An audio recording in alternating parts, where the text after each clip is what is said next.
Hi friends, welcome back to my channel. அன்றாட வாழ்க்கையில் இல்லத்தரசிகளுக்கு தேவைப்படக்கூடிய ரொம்ப பயனுள்ள வீட்டுக்குறிப்பு தான் இந்த வீடியோவில் பார்க்க போகிறோம். ஸோ இந்த வீடியோவை ஸ்கிப் பண்ணாமல் முழுமையாக பாருங்கள். முழுமையாக பார்த்து நான் சொல்லக்கூடிய எல்லா டிப்ஸும் உங்களுக்கு பிடிச்சிருந்தால் இந்த வீடியோக்குமே ஒரு லைக் கொடுத்து நம்மளோட சேனலை சப்போர்ட் பண்ணி சப்ஸ்கிரைப் பண்ணிக்கோங்க ஃப்ரெண்ட்ஸ். கூடவே இருக்க அந்த பெல் ஐக்கானே கிளிக் பண்ணிக்கோங்க. அப்போ தான் நான் போகிற புது புது வீடியோ உங்களுக்கு நோட்டிஃபிகேஷனாக வரும். வாங்க ஃப்ரெண்ட்ஸ், வீடியோக்குள்ளே போகலாம்.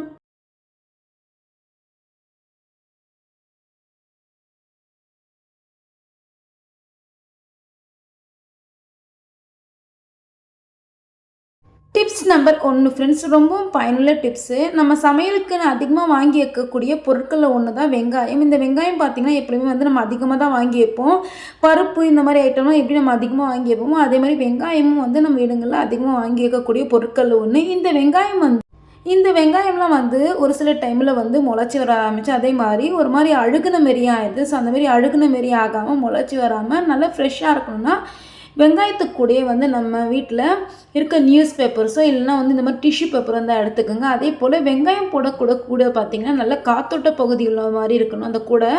ஸோ வாங்கிட்டு வந்ததையும் ஒரு 1/2 மணி நேரம் நீங்கள் வெயிலில் வச்சுருங்க. அந்த வெங்காயத்தை வச்சதுக்கப்புறம் வந்து இந்த கூடையில் போட்டு அதுக்கப்புறம் வந்து அந்த வெங்காயத்தோட கூடையே வந்து இந்த மாதிரி டிஷ்யூ பேப்பரோ பார்த்திங்கன்னா இந்த மாதிரி கொஞ்சமாக பிச்சு எடுத்துக்கோங்க. இந்த மாதிரி குட்டி குட்டியாக வந்து இந்த வெங்காயத்தை இடுக்குங்களில் இந்த மாதிரி வச்சுருங்க. ஸோ இந்த மாதிரி வைக்கிறதுனால அந்த வெங்காயம்லாம் பார்த்திங்கன்னா எந்த ஒரு ஈரப்பதமும் இல்லாமல் அதே மாதிரி முளைச்சி வரவும் ஆரம்பிக்காது. நல்லாயிருக்கும் வெங்காயம். ட்ரை பண்ணி பாருங்கள் ஃப்ரெண்ட்ஸ். வாங்க இப்போது அடுத்த டிப்ஸ்குள்ளே போகலாம். டிப்ஸ் நம்பர் 2 ஃப்ரெண்ட்ஸ், நம்ம வீடுகளில் வாங்கக்கூடிய உருளைக்கிழங்கு பார்த்திங்கன்னா முளைச்சி வந்துடுது. அதே போல் கொஞ்ச நாள் ஆனதுமே ஒரு மாதிரி சுருங்கின மாதிரியும் ஆயிடுது. ஒரு சில டைமில் பார்த்திங்கன்னா அழுகுன மாதிரியும் ஆயிரும். ஸோ அந்த மாதிரி அழுகாமல் சுருங்காமல் முளைச்சி வராமல் இருக்க இந்த டிப்ஸை ஃபாலோ பண்ணுங்கள். எப்பவுமே வந்து உருளைக்கிழங்கெல்லாம் நீங்கள் ஸ்டோர் பண்ணுற கூட பார்த்திங்கன்னா இந்த மாதிரி நல்ல ஹோல்ஸ், அதாவது காத்தோட்ட பகுதி மாதிரி இருக்கணும். மெயினாக வந்து இந்த உருளைக்கிழங்கு வைக்கக்கூடிய கீழ்ப்பகுதி வந்து இந்த மாதிரி கார்போர்ட் அட்டை தான் எடுத்துக்குங்க. நியூஸ் பேப்பர் போடுறது பதில் இந்த மாதிரி கார்போர்ட் அட்டை இருந்தால் பெஸ்ட்டு. இதை விட பார்த்திங்கன்னா கார்போர்ட் பாக்ஸ் இருந்தாலும் ஓகே தான், நீங்கள் அதில் கூட வைக்கலாம். இந்த மாதிரி கார்போர்ட் அட்டை வச்சுட்டு அதுக்கு மேலே வந்து நீங்கள் உருளைக்கிழங்கு இந்த மாதிரி வச்சுருங்க. அதே போல் இந்த உருளைக்கிழங்கு கூட நம்ம இன்னொரு பொருளை சேர்க்க போகிறோம். அது என்ன பார்த்திங்கன்னா பூண்டு தான். ஸோ இந்த பூண்டை இந்த மாதிரி நல்லா உதிரியாக இந்த மாதிரி போட்டுக்குங்க. இந்த காம்பு பகுதியெலாம் தூக்கி போடாதீங்க, அதுவுமே இருக்கட்டும். இந்த மாதிரி வைக்கிறனால நம்மளோட உருளைக்கிழங்கு பார்த்திங்கன்னா முளைச்சி வராது. நீண்ட நாட்களுக்கும் ட்ரை பண்ணி பாருங்கள். வெங்காயத்துக்கு கூட தான் உருளைக்கிழங்கு வைக்கக்கூடாது, ஆனால் வந்து பூண்டு கூட நம்ம உருளைக்கிழங்கு வைக்கலாம். டிப்ஸ் நம்பர் 3 பார்க்கலாம். ஃபஸ்ட் நம்ம வீடுகளில் வாங்கக்கூடிய பழம், அதாவது வாழைப்பழம் பார்த்திங்கன்னா சீக்கிரமாகவே பழுக்க ஆரம்பிச்சிடும். அதுக்கு மெயினான காரணமே இந்த காம்பு பகுதி. இந்த காம்பு பகுதி பார்த்தீங்கன்னா எப்பொழுதுமே வந்து காய விடக்கூடாது, அதாவது கருப்பாக விடக்கூடாது. அந்த மாதிரி காய்ந்து போகிறதுனால தான் பார்த்திங்கன்னா அப்படியே பழுக்க ஆரம்பிச்சிடும் அந்த பழம். ஸோ எப்பவுமே வாழைப்பழம் நீங்கள் வாங்கிட்டு வரீங்கன்னா இப்போ நான் வச்சுருக்கக்கூடிய இந்த பழம் பார்த்திங்கன்னா இந்த மாதிரி நான் செய்கிறனால ஒரு வாரம் வரைக்கும் இந்த வாழைப்பழம் நல்லா ஃப்ரெஷ்ஷாக இருக்கும். இதுவாக நீங்கள் ரொம்ப அதாவது க்ரீனிஷாக வாங்கிட்டீங்க, ஒரு காயாக வாங்கிட்டீங்கன்னா இந்த டிப்ஸை ஃபாலோ பண்ணிங்கன்னா ஒரு 12 நாட்களுக்கு வரும். ஸோ என்ன பண்ண பார்த்தீங்கன்னா ஒரு காட்டன் துணி தான் எடுத்துக்கோங்க. அதை நல்லா ஈரம் பண்ணிக்கணும். ஈரம் பண்ணதுக்கப்புறம் வந்து தண்ணியே இல்லாத மாதிரி நல்லா பிழிஞ்சு எடுத்துக்கணும். அதுக்கப்புறம் வந்து அந்த காம்பு பகுதி இருக்குது பார்த்திங்களா, அந்த பகுதியில் இந்த மாதிரி கட்டி விட்டுருங்க. இந்த மாதிரி கட்டுறனால நம்மளோட வாழைப்பழம் பார்த்திங்கன்னா நல்லா ஃப்ரெஷ்ஷாக இருக்கும். இந்த துணி காஞ்சிச்சின்னா அப்பப்போ லைட்டாக தண்ணி மட்டும் அதுக்கு மேலே தெளித்து விட்டுக்குங்க. அந்த பழத்துக்கு மேலே எப்பவுமே வந்து ஈரமாக இருக்கிற மாதிரியே பார்த்துக்குங்க. இந்த மாதிரி செய்கிறனால நம்மளோட வாழைப்பழம் பார்த்திங்கன்னா நீண்ட நாட்களுக்கு இருக்கும். ட்ரை பண்ணி பாருங்கள். ரொம்பவும் யூஸ்ஃபுல்லான டிப்ஸு. இந்த டிப்ஸு பிடிச்சிருந்தால் இந்த வீடியோக்கு ஒரு லைக் கொடுத்து உங்கள் ஃப்ரெண்ட்ஸ் அண்ட் ஃபேமிலிக்கும் ஷேர் பண்ணுங்கள் ஃப்ரெண்ட்ஸ். மறக்காமல் நம்மளோட சேனலை சப்போர்ட் பண்ணி சப்ஸ்கிரைப் பண்ணிக்கோங்க. ஓகே ஃப்ரெண்ட்ஸ், வாங்க இப்போது அடுத்த டிப்ஸுக்குள்ளே போகலாம். டிப்ஸ் நம்பர் 4 ஃப்ரெண்ட்ஸ், நம்ம வீடுங்களில் பச்சை மிளகாய் வந்து நம்ம ஃப்ரிட்ஜுக்குள்ளே என்ன தான் நம்ம ஸ்டோர் பண்ணாலுமே பார்த்திங்கன்னா ஒரு மாதிரி அழுகுன மாரி ஆயிரும். அதேமாரி ஃப்ரெஷ்ஷாகவே இருக்காது. ஸோ ஃப்ரெஷ்ஷாக இருக்குன்னா இந்த டிப்ஸை ஃபாலோ பண்ணுங்கள். எப்பொழுதுமே வந்து பச்சை மிளகாயெல்லாம் வாங்கிட்டு வந்தீங்கன்னா அது கூட பழுத்த பழமோ இல்லை அழுகுன காய்ந்த மிளகாய் இருந்தால் தனியாக எடுத்துருங்க. எடுத்ததுக்கப்புறம் வந்து இதை பாக்ஸில் எப்படி ஸ்டோர் பண்ணணும்னா எடுத்ததுமே வந்து அப்படியும் போட்டக்கூடாது. அதே மாதிரி டிஷ்யூ பேப்பரோ இல்லைனா பேப்பரோ கொட்டி போடக்கூடாது. மெயினாக இது கூட என்ன போடணும்னு பார்த்தீங்கன்னா கீழ்ப்பகுதியில் வந்து நம்ம என்ன தான் டிஷ்யூ பேப்பரை போட்டாலுமே பார்த்தீங்கன்னா ஃப்ரிட்ஜில் வைக்கிறனால அந்த தண்ணி மேலே ஜில்னஸ் படுறதுனால உள்ளே ஈரப்பதம் வர தான் செய்யும். அதனால் ஃபஸ்ட்டு மெயின் இதில் கொஞ்சமாக நம்ம வீட்டில் இருக்கக்கூடிய அரிசிங்க, எந்த அரிசியாக இருந்தாலும் பரவாயில்ல, நீங்கள் இந்த மாதிரி போட்டுக்கோங்க. கொஞ்சமாக இருந்தால் போதும். இதுக்கு மேலே நம்ம டிஷ்யூ பேப்பரை எல்லாம் வந்து நம்ம நியூஸ் பேப்பர் இருந்தால் கூட வச்சுக்கலாம். வச்சதுக்கப்புறம் வந்து இதுக்கு மேலே வந்து நம்ம பச்சை மிளகாயெல்லாம் போட போகிறோம். இந்த டிப்ஸை கண்டிப்பாக உங்கள் வீடுங்களில் ஃபாலோ பண்ணி பாருங்கள். ரொம்பவும் யூஸ்ஃபுல்லாக இருக்கும். ஒரு பச்சை மிளகாய் கூட காய்ந்து போகாது. நல்லா ஃப்ரெஷ்ஷாக இருக்கும் ஃப்ரெண்ட்ஸ். நான் ரெகுலராக இந்த டிப்ஸை தான் ஃபாலோ பண்ணிட்டு வரேன். ஸோ ரொம்ப யூஸ்ஃபுல்லாக இருந்தனால தான் உங்களுக்குமே ஷேர் பண்ணலான்றதுனால தான் இந்த வீடியோ ஷேர் பண்ணேன். கண்டிப்பாக ட்ரை பண்ணி பாருங்கள். இப்போ பாருங்கள், பச்சை மிளகாயெலாம் நான் போட்டதுக்கப்புறம் நம்ம அப்படியே உடனே அந்த பாக்ஸை மூடிடக்கூடாது. ஏன்னா நம்ம அந்த மூடி பகுதியிலையுமே பார்த்திங்கன்னா நம்ம ஃப்ரிட்ஜுக்குள்ளே வைக்கிறனால அந்த மூடி பகுதியிலையும் எப்பொழுதுமே ஈரப்பதம் இருக்கும்.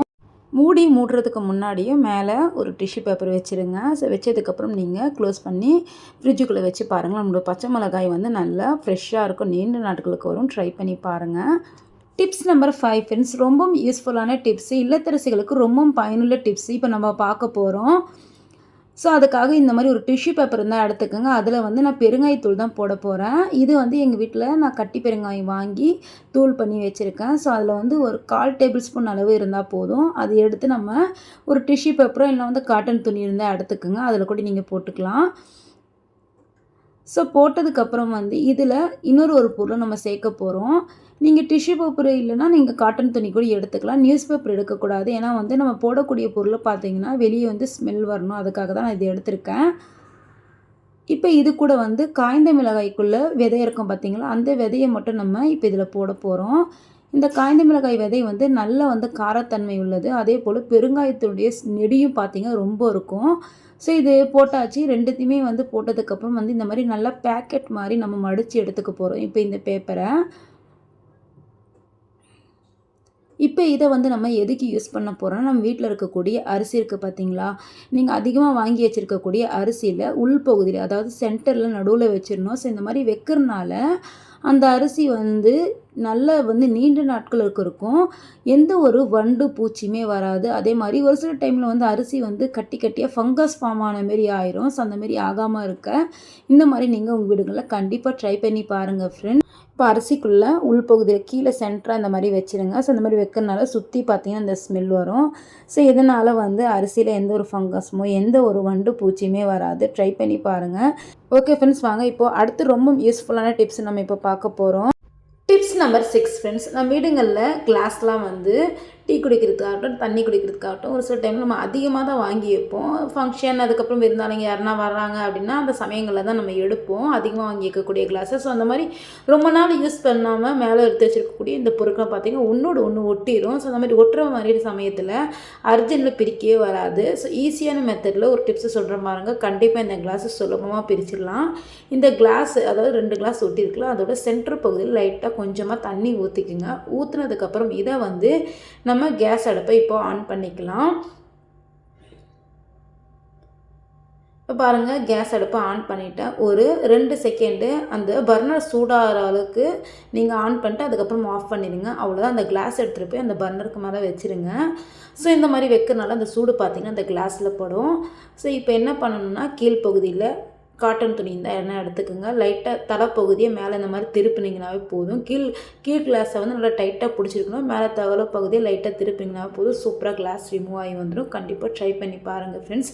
ஓகே ஃப்ரெண்ட்ஸ், இந்த வீடியோவில் சொன்ன எல்லா டிப்ஸுமே கண்டிப்பாக உங்களுக்கு பிடிச்சிருக்குன்னு நினைக்கிறேன். அப்படி பிடிச்சிருந்தா நம்மளோட சேனலை சப்போர்ட் பண்ணி சப்ஸ்கிரைப் பண்ணிக்கோங்க. இந்த வீடியோ ரொம்ப பிடிச்சிருந்தா உங்கள் ஃப்ரெண்ட்ஸ் அண்ட் ஃபேமிலிக்கு ஷேர் பண்ணுங்கள் ஃப்ரெண்ட்ஸ். ஓகே ஃப்ரெண்ட், நெக்ஸ்ட் ஒரு இன்ட்ரெஸ்டிங்கான வீடியோவில் பார்க்கலாம். தேங்க்ஸ் ஃபார் வாட்சிங்.